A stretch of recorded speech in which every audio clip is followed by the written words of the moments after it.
My name is Father Charles Chilufya. I am a Jesuit priest and I serve here in Kenya, but for a continent-wide kind of effort. My role is Director of the Jesuit Justice and Ecology Network Africa, and my work is around promoting the work of Jesuits in the field of social justice. We Jesuits, we are religious, but we believe that the work of serving the faith, promoting the faith, is not complete unless it is married with the promotion of social justice. We do not just talk about faith issues per se. We talk about faith issues as they have to do with what happens in the social field, in the political field, in the economic field, because all of these spheres affect humanity. They affect people. So if we are people of faith, we get concerned when something goes wrong with human beings, when they are hungry, when they have no water, when they are not able to make ends meet, we get concerned.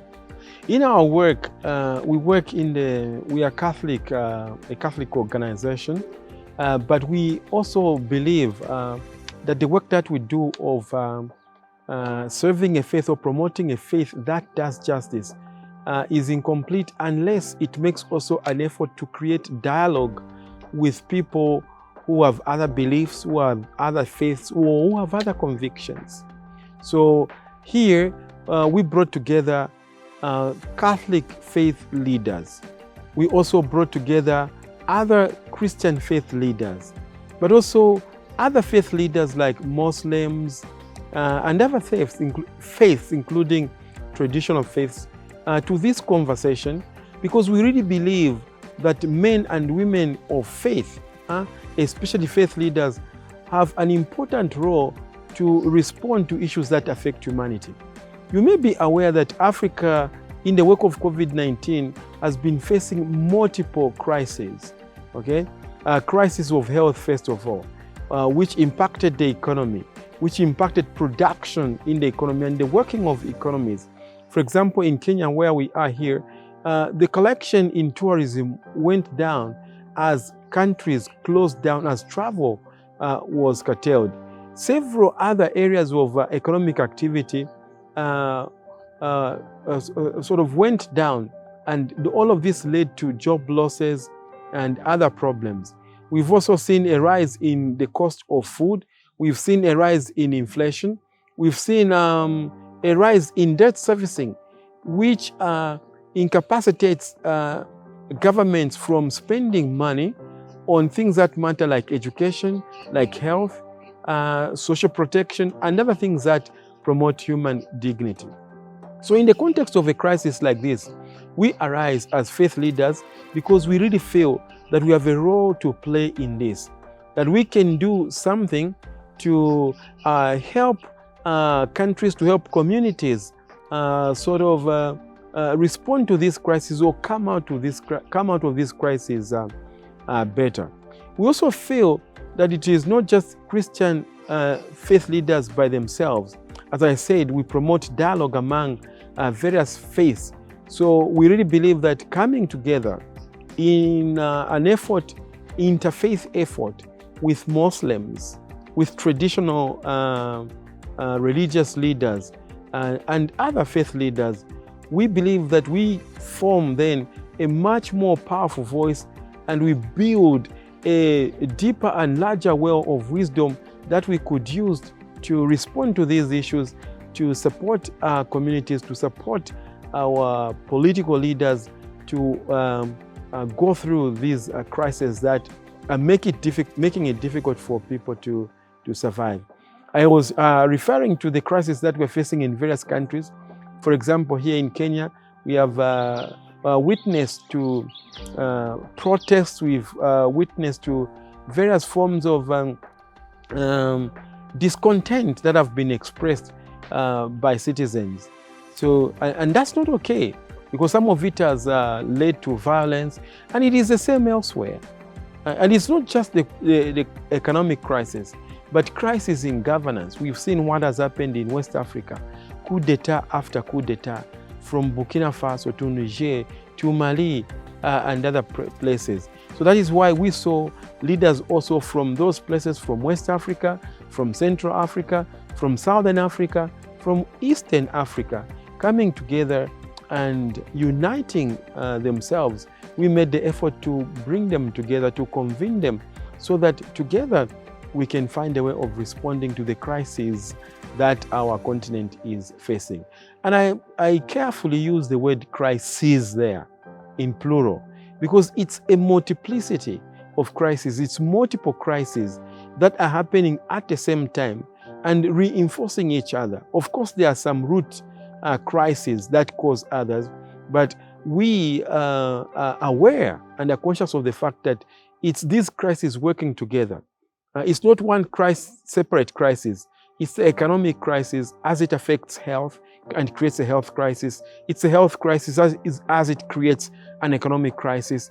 It's the environmental crisis as it creates a health crisis, an economic crisis, a food crisis. So all of them are working together, reinforcing each other. And as we have seen, they are an affront to humanity. And that's why we come together believing that we have a role to play in supporting communities and countries in resolving this crisis, whether by way of advising governments what could be done and other people who are concerned about these things, or whether it means mobilizing resources in form of charity that we could deploy to be near those who have no medicines, for example, and give them medicines, be near those who have no school, give them school, be near those who have no water, give them water, and be near those who have no food and give them food.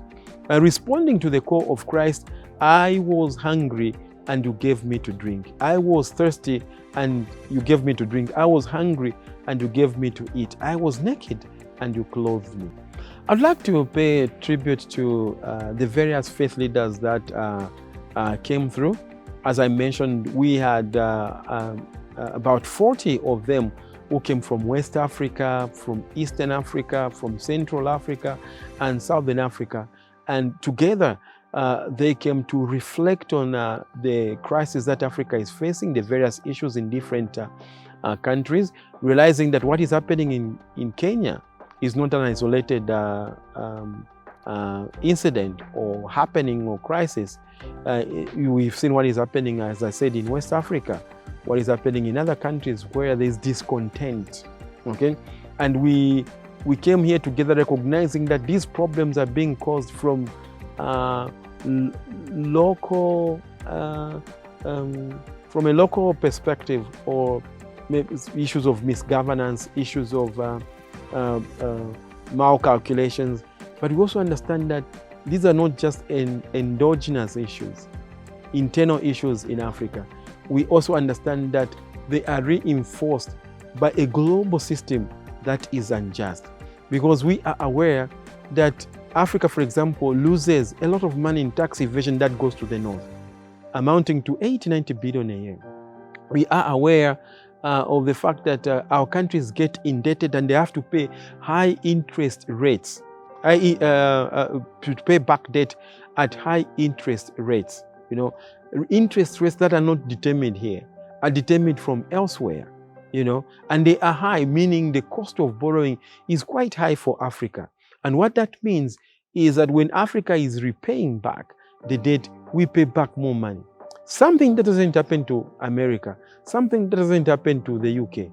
These rich countries are able to borrow at very low interest rates. And they are able to borrow at long periods of maturation, like 30 years, 35 years, which doesn't happen in Africa. So as much as we come together as faith leaders to look at how we can resolve our inner misdoings, we are also conscious that we have a colonial legacy, we have a global justice system that works against us. So we sat down together to look at both the local issues that need to be resolved, as well as speak to the global justice issues, how rules at the global level are made and they affect Africa in a very negative way, reinforcing already pre-existing crises. So I would like to continue just to thank the faith leaders for coming through, almost under very at short notice, but they came through because all of this affects human beings.